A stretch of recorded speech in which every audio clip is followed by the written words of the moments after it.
Friday, everybody. I'm Dr. Peter Glidden, and you've found your way to Fire Your MD Now. Call me today, 866-582-9933. That's toll-free from anywhere in the U.S. of A, 866-582-9933.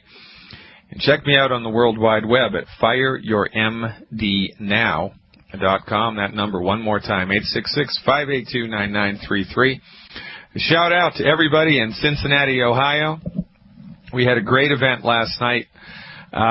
Even though United Airlines got me there, a little later than anticipated.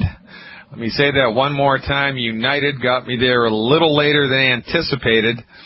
We had a good time, shared a lot of life-changing information, and that group in Cincinnati is going to change the health of that city. Because this is a grassroots coalition, this is a grassroots movement. This is all of us locking arms and walking straight forward together, spreading the message of health recovery through good, new-fashioned medical nutrition.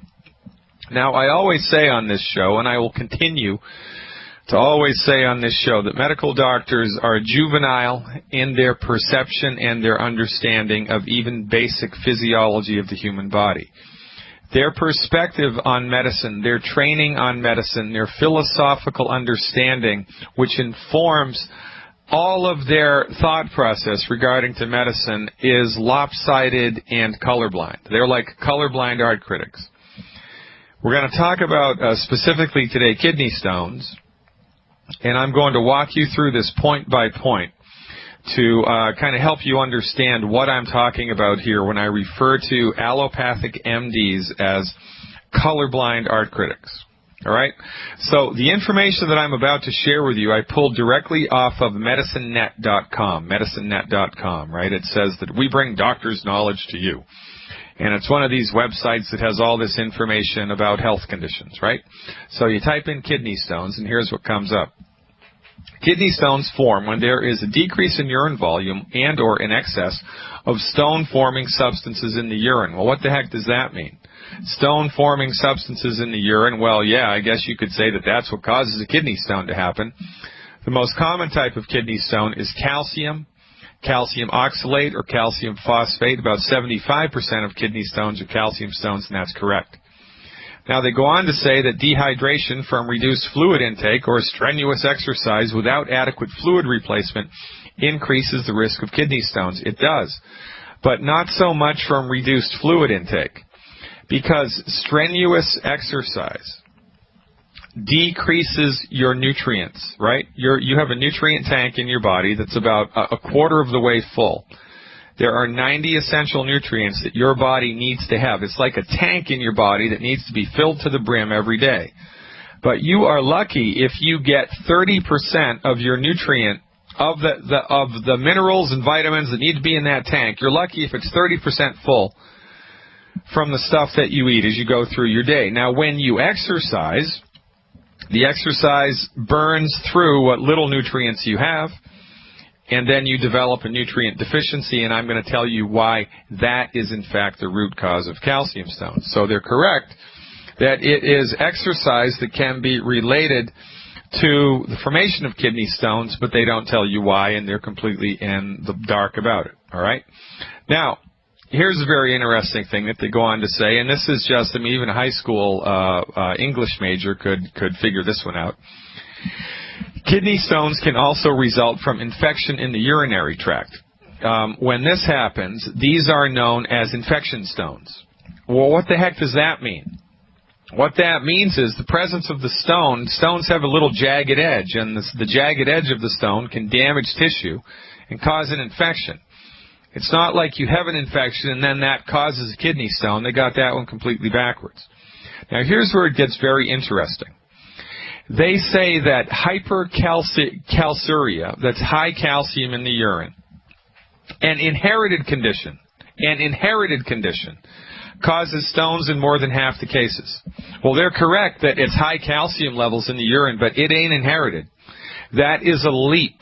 That has not been documented. Nobody has ever found the high calcium gene, and yet they put this stuff on the World Wide Web as if it's fact.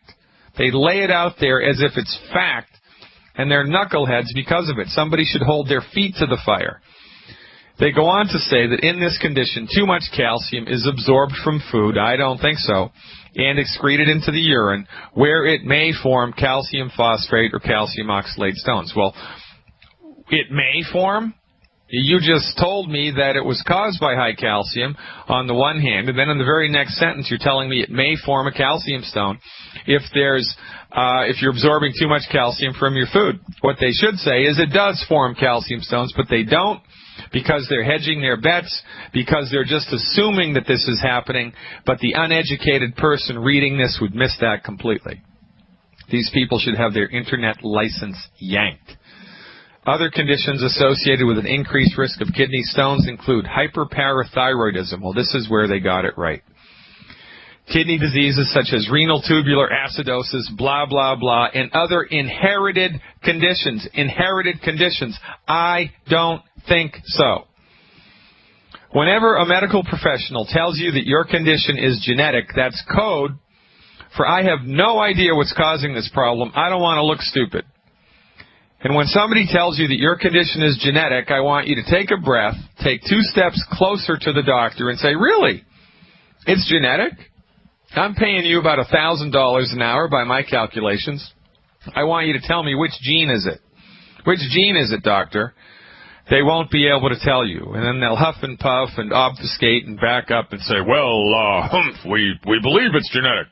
After all, your mother had it. Yeah, baloney, it's genetic. They say that people with inflammatory bowel disease, diabetes, and high blood pressure are also at a risk for developing kidney stones. Well, they've gotten this one completely backwards.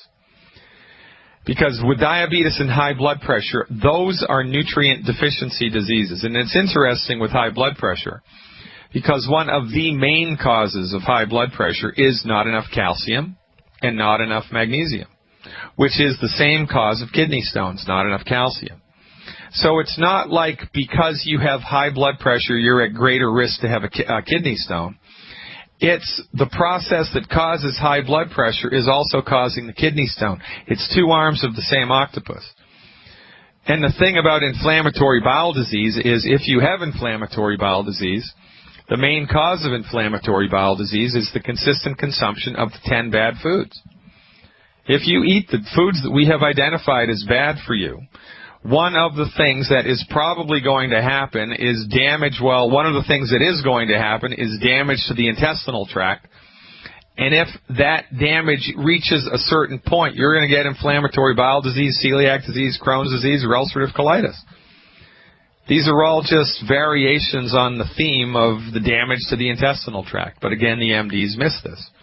Now, if you have damage to the intestinal tract, your body cannot absorb nutrients, because it's the intestinal tract that absorbs nutrients. You got it? So if you have inflammatory bowel disease, by definition, your body is going to have trouble absorbing nutrients. You're lucky if you can absorb water if you have IBS. So what happens? You eat food that's nutrient poor anyway, and then you can't absorb the nutrients out of that food, so you're eating empty calories. So the more you eat, the more deficient in calcium and magnesium and vitamins and minerals and amino acids you become. Now here's where they got it right. Hyperparathyroidism is the leading cause of kidney stone formation. Now they don't say it's the leading cause, but I'm telling you it is. Because here's what happens. There are 4 little tiny glands on the side of your thyroid. Your thyroid is the gland in your neck. It's part of your endocrine system. And it regulates your metabolism, among other things. There are 4 little glands, 2 on either side of the thyroid, and those glands regulate how much calcium is in your blood. They're called the parathyroid glands. That's Latin, fancy schmancy doctor talk for on the side of the thyroid. Wasn't that creative? The parathyroid glands secrete a hormone called parathormone. PTH is the abbreviation. Medical professionals love to abbreviate everything. I don't know why. So parathyroid is secreted. Parathyroid hormone is secreted when the levels of calcium in your blood are too low. So your body is smart. Again, your body has wisdom. Now, nobody knows the mechanism that makes all of this happen, but they know that it happens. They don't know the mechanism because they have no understanding of the intelligence of the body or the vital force. They're completely blind to it.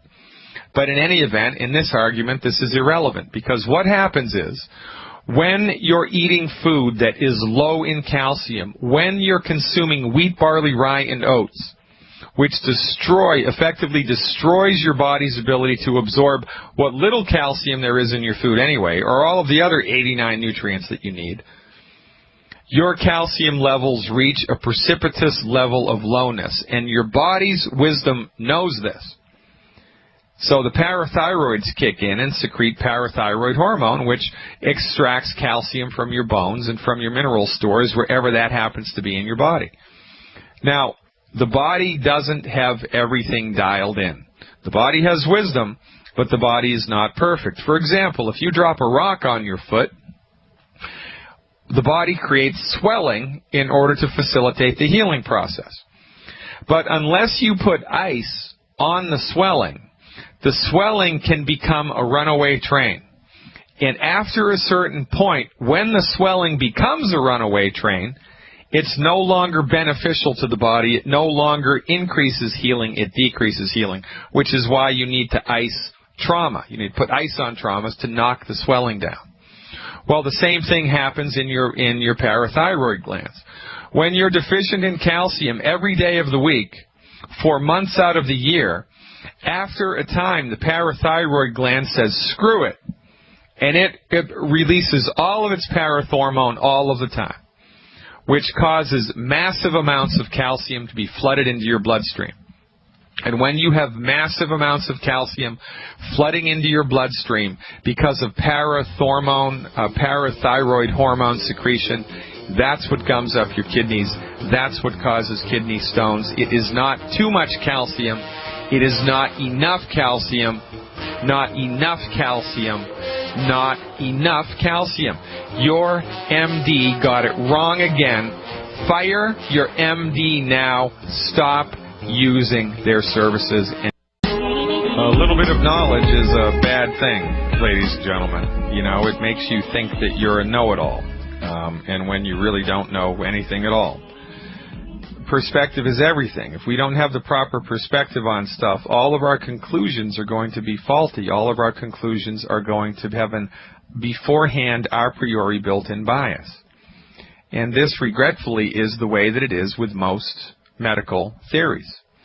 Medical doctors learned, someone told them when they were in medical school that a particular condition was genetic, for example, and they accepted it without question.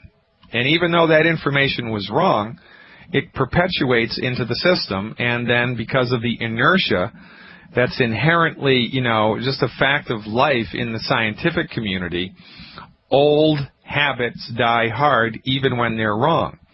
The best example of this, to my way of thinking, is Ritalin and attention deficit disorder.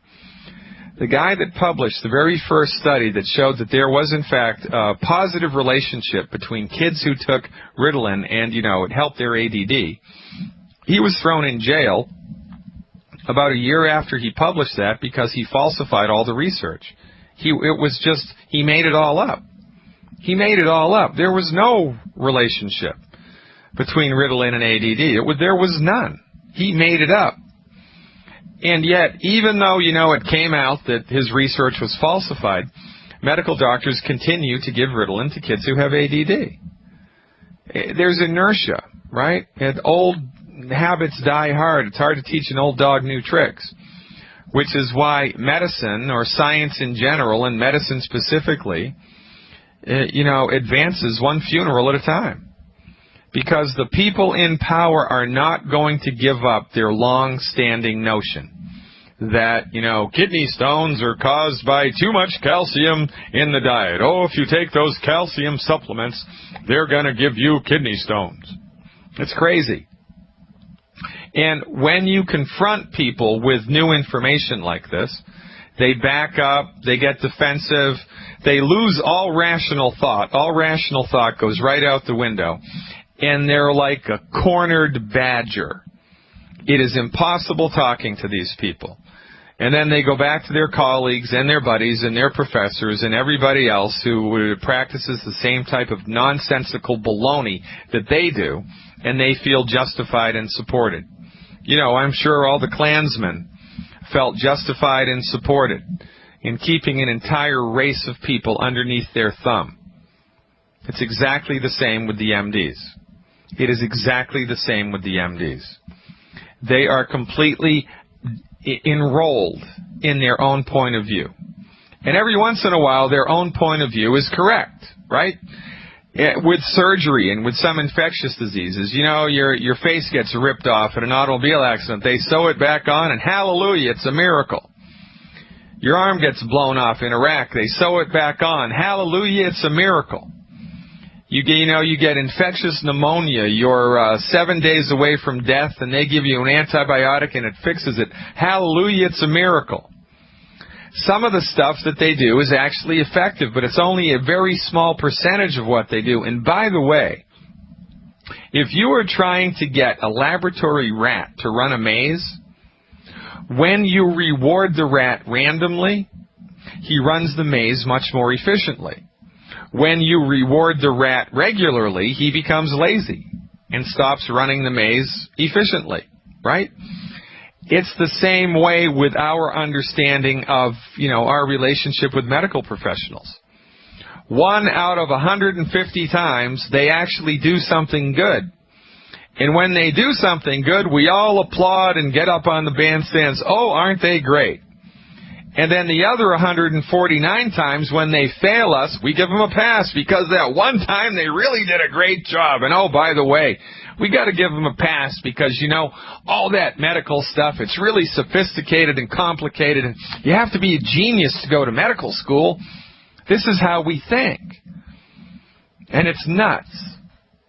We genuflect at the altar of MD-directed, pharmaceutical centrist, allopathic reductionistic medicine every day, automatically, only because that's what we've always done. We give them a pass. Stop giving them a pass. Start asking honest, hard, good questions, and you will be amazed at the type of reactions that you get. When you start to kick the tail of that dragon, you will see that dragon's true colors. And when you see that dragon's true colors, that will prompt you into the only method of action which a responsible human would be prompted to do, which is to fire your MD now. You don't have to be a medical professional to figure out what to do with science-based medical nutrition to support and promote the ability of your body to recover its own health. It's easy. We have taught our associates the healing strategies here. It's easy to do. We can teach you to do it too. Join our cause, our merry band of men and women, for $10. It costs $10 to join us. $10 to become a member of the Longevity Company. And we will hold your hand and show you the wonders of medical nutrition. And furthermore, we'll show you how to pitch this message to your friends and family to make them run towards you instead of run away from you. The medical doctors have let you down. They have let everybody in your community and in your family down. You have two choices. You can wait for the other shoe to drop and for your husband and your wife and your neighbor and your kid to start reeling under the stress of a chronic illness, and then have the MD throw drug after drug and surgery after surgery at it to no avail. Or you can take action on your own behalf now. Let us drag you into the light of medical nutrition. Or rather, instead of dragging you, I'd rather, quite frankly, walk right by your side. Most people have to be dragged. I'd prefer it if you just came of your own free will. We're not forcing anybody to do anything. Really, this is just a question of switching lanes on the highway. The lane that you're on right now is headed over the cliff into a ditch beside a swamp next to a volcano. You want to go that way? God bless you, it's a free country. But if you know in your heart that there's a better way, and if you want to take action on your own behalf, call us. 855-347-3696 is the number.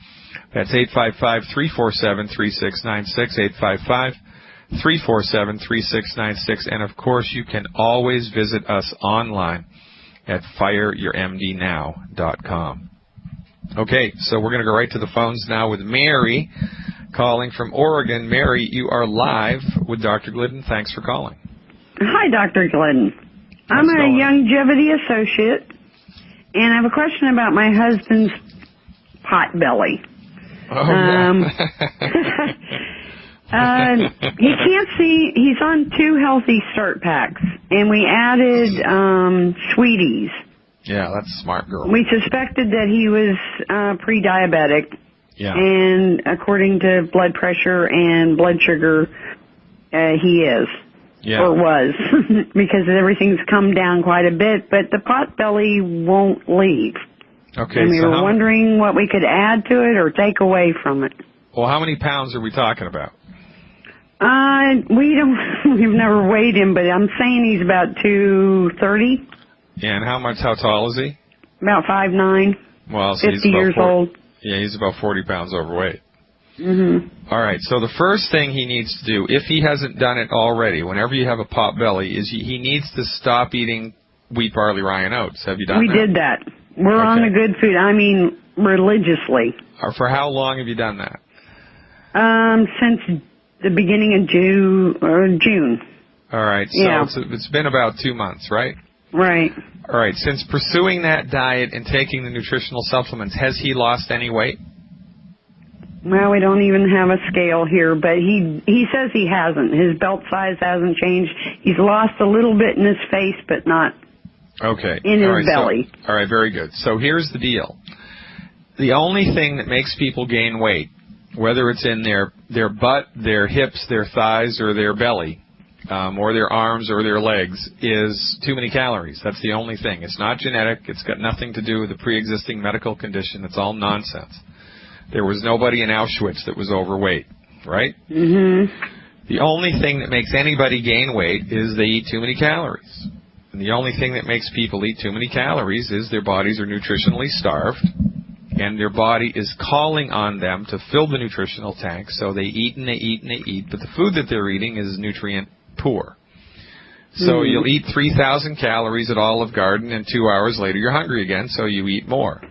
Mm-hmm. So when we're attempting aggressively to lose weight, here's what we do. We fill the nutritional tank up 100%. Now, you've been doing that for about 2 months with the Healthy Start Packs, right? Right. Okay, and you've also been on the diet for 2 months. Is that right?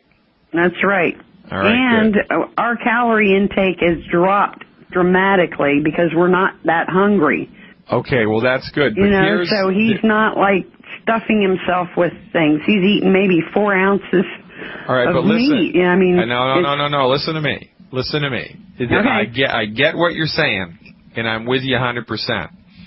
And the only thing that makes people gain weight is they eat too many calories. So if he is not losing weight, he's eating too many calories. Now, you'd be surprised at hidden calories. Hidden calories are everywhere, right? Mm-hmm. So here's what I would recommend that he do and that you do and that anybody in the listening audience does if weight loss is your goal. Mm-hmm. I want you guys to just eat normally for 3 days. Because avoid the 10 bad foods like you're doing.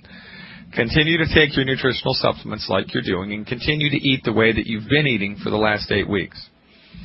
Don't change anything up. Just eat what you've been eating for the last 8 weeks every day. And after you eat something, I want you to go to the internet, go to some calorie counting resource, and figure out how many calories you just ate. Mm-hmm. And then I want you to add up the total number of calories that you have consumed each day. And you're going to be amazed at how many calories you're eating, even though you've reduced what you're normally used to, okay? So the goal for weight loss initially is 1,200 calories a day. So what he needs to do is dial in and get comfortable with a 1,200 calorie a day diet. He needs to know what that looks like, what that feels like, what that smells like, right? He needs to become comfortable with what 1,200 calories a day is. And then he needs to start pursuing the 1,200 calorie a day diet. And if he does that and he gets hunger pangs between meals, he takes an extra dose of the Beyond Tangy Tangerine. Okay. Or, there's a product called Prohoba Slim, which is an appetite suppressant made from a botanical medicine. That's a great product, by the way, to curb your appetite. Well, let me interrupt here just a little bit. Yeah. I heard Dr. Wallach saying something about being, in the diabetic mode, that they should avoid fruits. And so we avoided fruits. But then I started realizing there's fruit juice in the tangy tangerine. Yeah, that's not a problem, because the tangy tangerine... No, the fruit prohibition is to reduce the amount of sugar that's going into the body. Right. And the rationale there is, if you had a broken leg, once you set the leg and put a cast on it, you'd need to walk around on crutches. If you didn't walk around on crutches, if you just walked on the broken bone again, the bone would break again. Mm-hmm. So when we're recovering from a blood sugar issue, we want to reduce how much sugar we're consuming, whether it's fruit sugar or honey made by organic bees grown by Trappist monks under a full moon while they're chanting, right? It doesn't matter how good or how pure or how organic it is. Sugar is sugar is sugar. Mm-hmm. So the recommendation for the fruit prohibition was to get on the other side of the blood sugar issue. Now, once he's on the other side of the blood sugar issue, you can go back to eating fruit again and see what happens to the blood sugar levels, right? Okay, what should the blood sugar levels be, though? Well, did his doctor give him the little finger prick test? We don't have a doctor. You are our doctor. Well, all right. So you want to get a blood test. You want to go, and there are... It was 132. He ate a sliver of watermelon, and it went up to 183. That doesn't mean anything to us, though. Well, I don't know what that means. What did he measure the blood sugar with? My brother-in-law happens to be a diabetic, and we tested it off his blood sugar. All right, so a better test. There's a better test. If you get the pharmacy card, the pharmacy card, the FDI pharmacy card. Mm-hmm. On the back of the pharmacy card, there's a website for a place you can go and order your own lab work. And it's at a discounted rate. You don't need a doctor's prescription. You just go to the website, you fill in the test that you want, and they tell you where to go to get the blood drawn, and then they send the results to you. It's pretty great. Oh. So the test that he needs to get is called hemoglobin, HEMOGLOBIN, hemoglobin A1C. A1C. A like apple, 1, C like Charlie. Hemoglobin A1C. Mm-hmm. So have him go online, order that test. Go to some lab, then the website will point you to a local lab where you can go and get the blood drawn. And the hemoglobin A1C is what needs to be measured here to figure out what's going on with his blood sugar, really. Okay? Mm-hmm. That's the only test that he needs to take right now. But this is beside the point, right? Okay. Because I don't care if it's a sugar calorie. I don't care if it's a fat calorie. I don't care if it's a protein calorie. I don't care if it's a Republican calorie or a Democratic calorie. I don't care what kind of darn calorie it is. A calorie is a calorie. Okay. And he needs to dial in 1,200 of them a day if he wants to lose weight. Well, I think he's at That's 600. Impossible. That's it. If he is not losing weight, he's eating more than 1,200 calories a day. This is not rocket science, and we need not complicate this. I'm telling you, there are hidden calories that you have no idea of what's what here. And as a list, you shouldn't. It's not your fault. It's just, who the heck knows how to count calories? I don't know how many calories are in, and I have no idea. Neither do you. Nobody does. You got to figure it out, right? The same way that you have to figure out, the best way to go duck hunting. You got to figure that out. Right? Well, you got to figure out how to count calories. So start counting calories, dial in the 1,200 calorie a day diet. And once he's done the 1,200 calorie a day diet for 30 more days, 30 days, I want him to do 30 more days of the Healthy Start packs, avoiding the 10 bad foods, and now the 1,200 calories a day like his life depended on it. Once he's done all of that, for 4 more weeks, 1 more month, then he can add to his health recovery program the ASAP product, ASAP.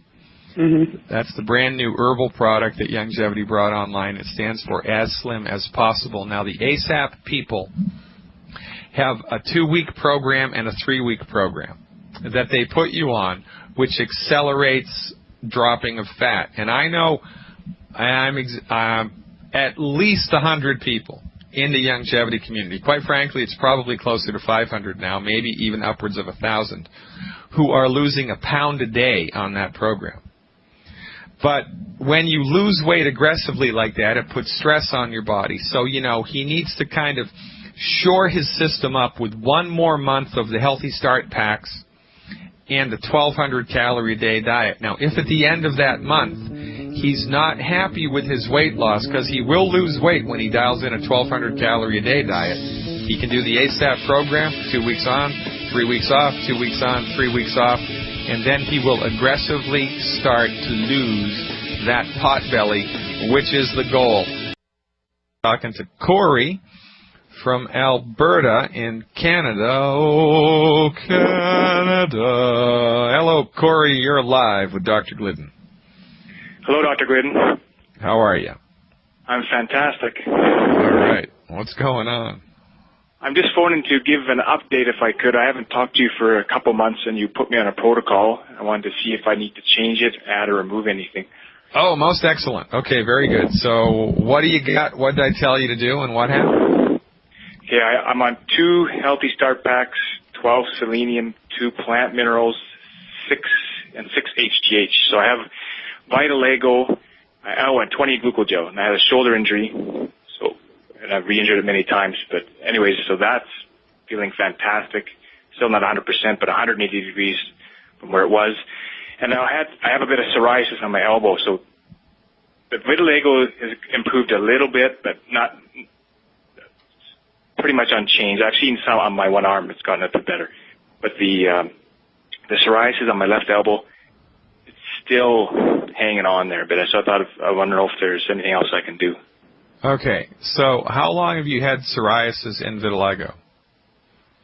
Psoriasis I've had for most of my life, and vitiligo for about 5 years. Okay, and how long have you had the joint problem? 5-6 years. Okay, so there's a phenomenon in holistic healing called Herring's Law of Cure. It's named after Dr. Constantine Herring, who was the guy that kind of figured this out, observing treatment with patients over the course of decades. It's the phenomenon that the body heals itself from the inside to the outside, from the top to the bottom, and from the most recent symptoms rolling back in past to the original symptoms. So the stuff that you've had the longest amount of time, the psoriasis, is the stuff that's going to take the longest to go away. And the stuff that you've had for the shortest amount of time is the stuff that's going to go away the soonest, relatively speaking. There's a lot of variables here that kind of predict what's going to happen. But number one, the fact that, you've already seen a big 180-degree improvement in the joint pain in, 2 months? Is that right? Yeah. All right. That's a great sign, Corey. So, like Sherlock Holmes would say, or, the game is afoot, Watson, right? The stuff is happening. Things are moving, so it's all good. Really, I think because this is a very good program. I mean, this is who recommended this to you? Was it me? Oh, yeah, it was you. All right. Woohoo! All right, I'm giving myself a pat on the back right now. This is a good program. So the only thing that I would recommend that you do here is give it more time. I mean, that's really the only thing that you can do. Give it more time. And of course, understand that from our point of view, the genesis of psoriasis, right, the genesis of psoriasis specifically is oxidative damage to the skin. Now, oxidative damage to the skin is caused by free radicals, and free radicals, the most common source of free radical introduction to the human body is those 10 bad foods. So you need to redouble your efforts to avoid those 10 bad foods, especially fried food and oil in a bottle. Or you just need to not even look at that crap, man. And educate yourself, if you haven't already, kind of up the ante with your intake of antioxidants. So, bring yourself up to speed with the antioxidant value of different foods, like cinnamon and curry powder and walnuts and green tea and red wine and chocolate, right? Certain types of chocolate are loaded with antioxidants. Now, to accelerate the resolution of the psoriasis specifically, the goal should be 100,000 points of antioxidants a day, 100,000 ORAC points of antioxidants a day. So we're out of time, but look, man, maintain the protocol. There's nothing to add to it. But what you want to do is redouble your efforts to avoid the 10 bad foods and shoot for a target of 100,000 ORAC antioxidant points a day. When you dial that in, the healing is going to accelerate, and you're going to love how you feel. Thanks for calling. Thanks for your trust. Thanks for your dedication and your motivation. Call me once a month with an update. Ladies and gentlemen, I'm Dr. Peter Glidden. I'll see you on Monday when we're going to be talking about something. I don't know what, but it's going to be great. I'll see you then. Until then, stay healthy.